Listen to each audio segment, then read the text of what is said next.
Welcome back to Passionate World Talk Radio. Educate, enlighten, entertain.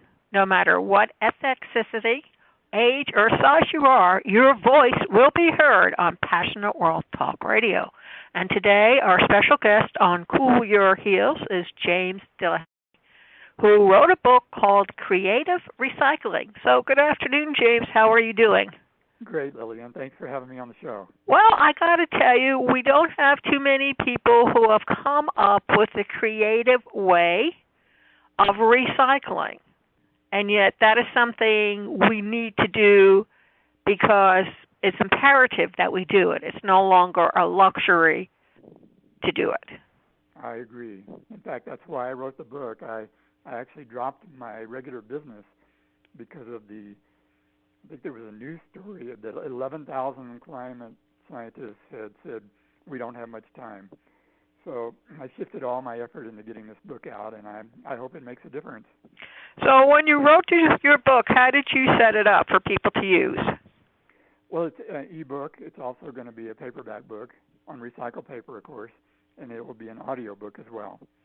And what do you tell people? How to set themselves up or how to set up something at their own house to make sure that they put the different type of items that they use on a daily basis into the proper bins?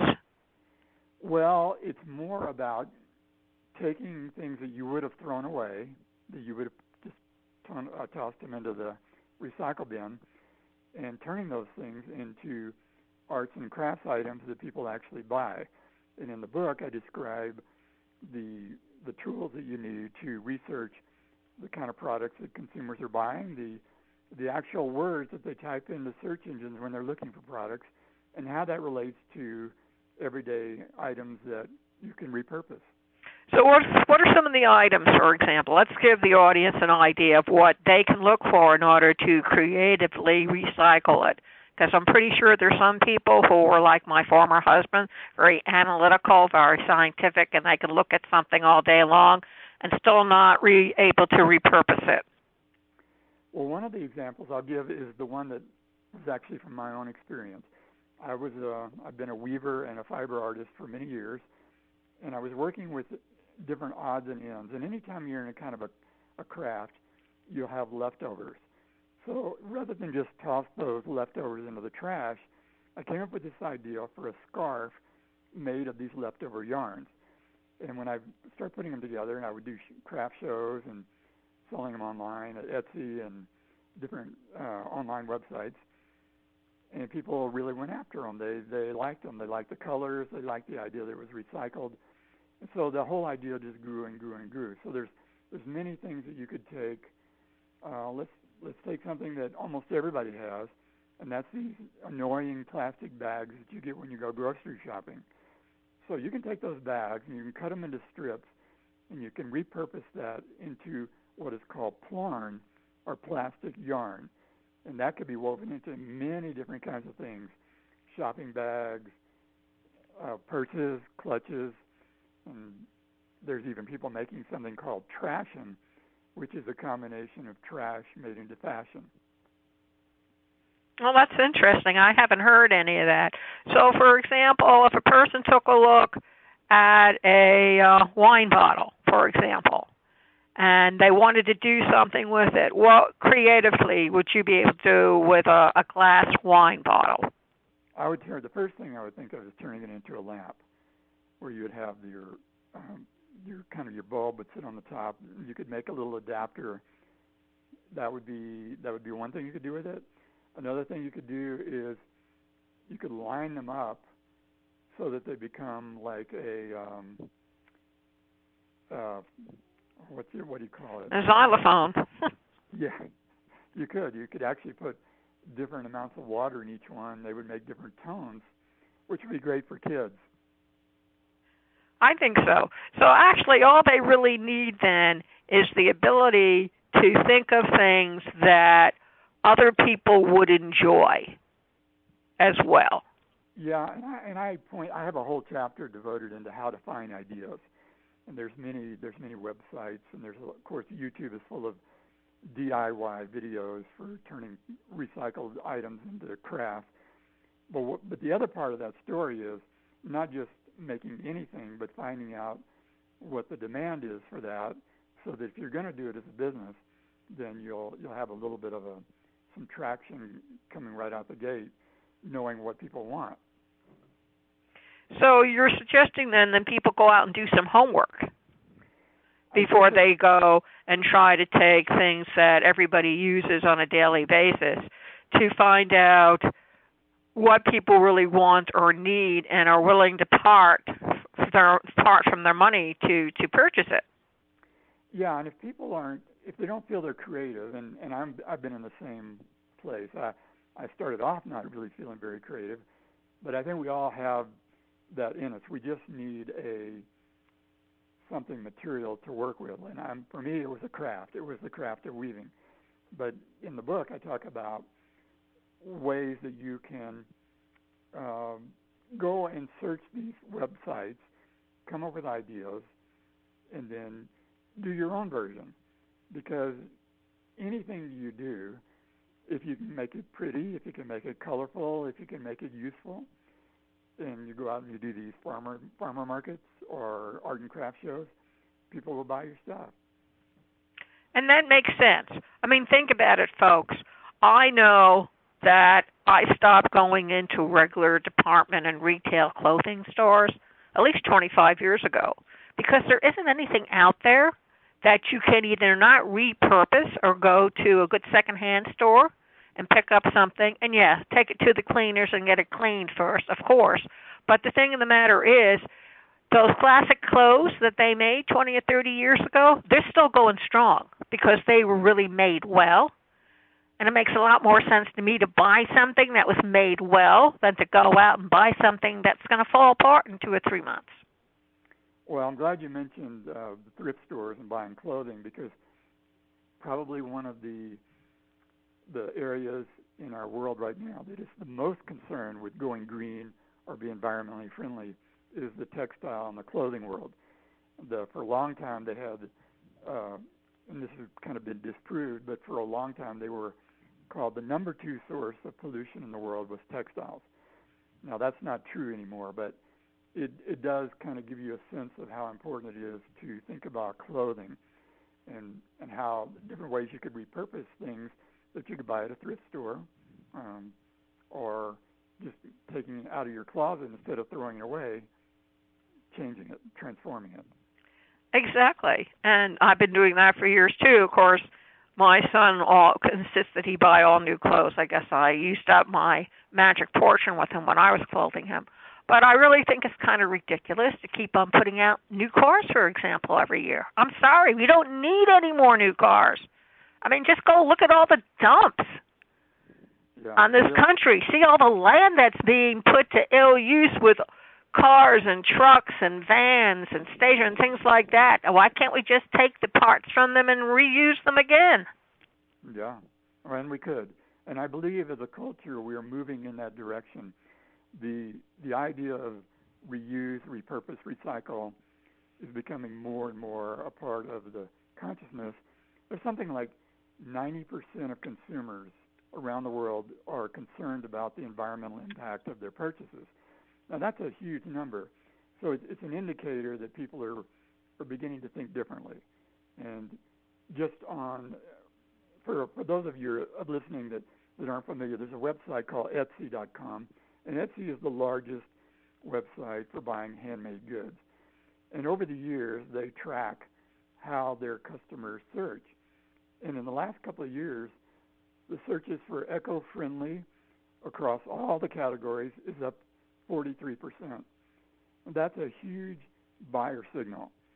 So for someone that's looking for an opportunity, sustainable, eco-friendly, repurposed, go in that direction. I agree with you. I find that it always astounds me of how people who may not have as much find a lot more ways to stretch what they already have than to go out and buy something to replace it. Exactly. And I really think it's come to the point now that if you have grandchildren and you know they're going to get married and produce their own children, you're going to have to think, what kind of world are you leaving to your descendants, and how well do you want them to live?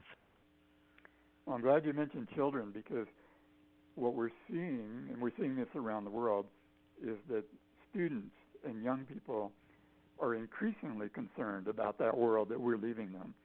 And they're the ones demanding change. They're demanding that products from companies and businesses take on a different attitude and start to become eco-friendly, to become earth-friendly, to think about the environment when they're putting products out. And you're seeing it more and more and more, and I think it's a great thing. Of course, it's going to take a while for these habits to change, but part of the reason why I felt the urgency in getting this book out is we may not have a lot of time. So I wanted to put something out there that is not really being addressed, like the side hustle, the gig that you go out to get because you're having trouble making ends meet. So if you need to make a little extra money, why not help save the planet at the same time? Yes, I would think that summer is coming, and students, this would be an opportune time for you to get together with your parents and find out how you can make do and repurpose some of the things that are lying around your house instead of throwing them out. I know that you'll probably wince because that means you have to work. It doesn't come to you on a silver platter. But I think that our country has learned that there's nothing that is replacing that which we're taking now. And if we want to make it to the next century or the next 25, 30 years, that we really have to do something now in order to make it work. We do. And the great thing about this kind of a business, doing it on the side, is you can do it on your own schedule.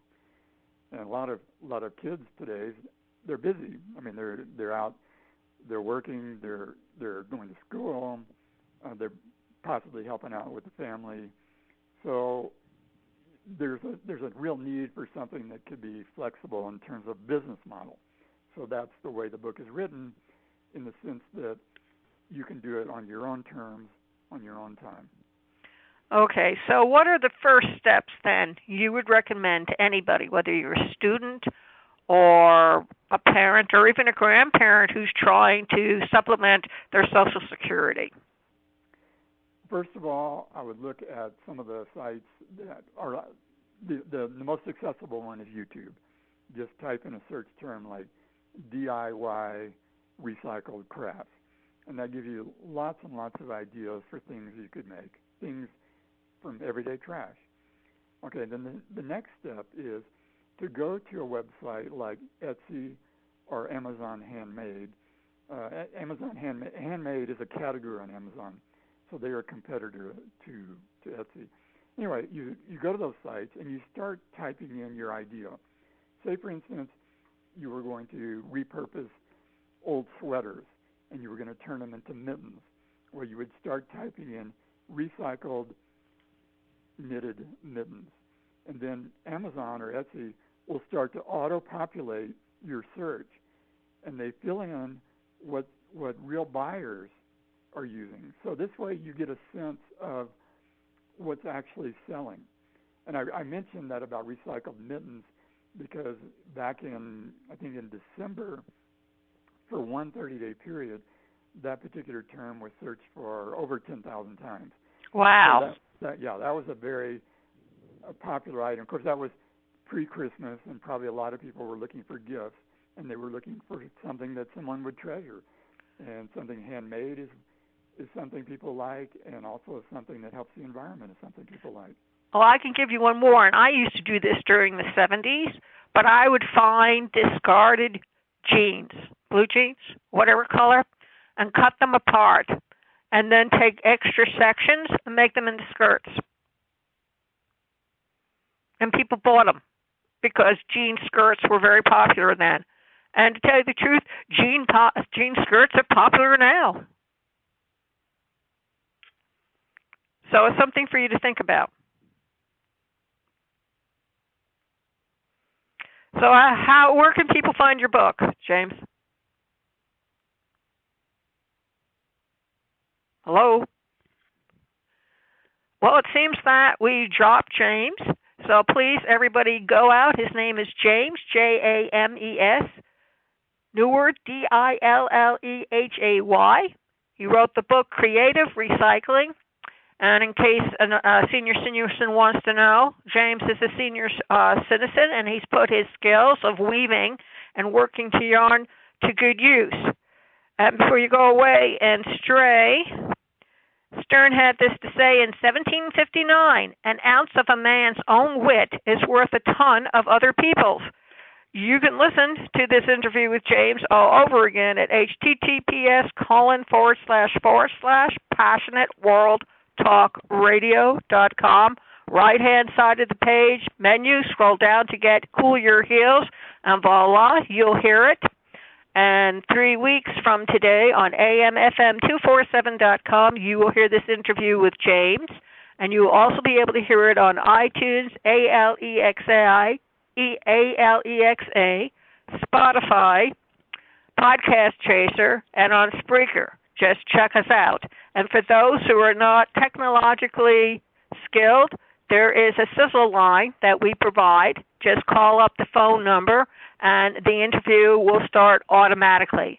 Thank you all very much for listening, and remember, until next time, stay tuned.